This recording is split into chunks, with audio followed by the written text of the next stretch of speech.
সুন্নত কোরআনের সমাজ বিনির্মাণে বৈর সকল পথ বাড়িয়ে চলা, সুন্নত দাওয়াতে দিনের পাশাপাশি ইসলাম রক্ষায় হাতে তলোয়ার তোলা। ঠিক কিনা? একদল দাইলাল্লাহ খলিফা থাকবে, আল্লাহ মনোনীত প্রতিনিধি বলেন। আল্লাহ বলেছেন তোমরা আমার খলিফা, স্পষ্ট করে কোরআনে বলে দিয়েছেন। সেই প্রতিনিধিরা কি করবে? এই দিনের দাইলাল্লাহ কি করবে? তারা এই আল্লাহর কোরআন এবং হাদিসের দাওয়াত দিনের পর দিতে থাকবে।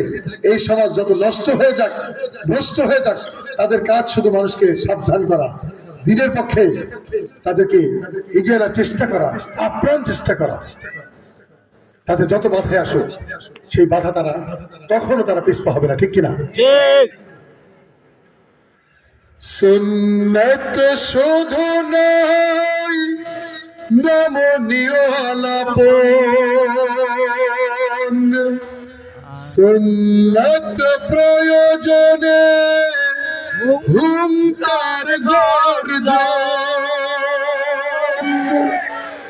সুন্নত শুধু নয়, মেশে চড়াতে যাওয়া, আর সুন্নত হলো রাষ্ট্রনায়ক হওয়া। রাষ্ট্রনায়ক হওয়া আসল সুন্নতের গল্প। রাষ্ট্রনায়ক হওয়ার চেষ্টা না করতে পারলে এই জমিনে শুধু শুধুই নামাজ তাজবিদের দাওয়াত দিয়ে লাভ নাই। আসল জায়গাটা ওইটা। ঠিক কিনা? ঠিক।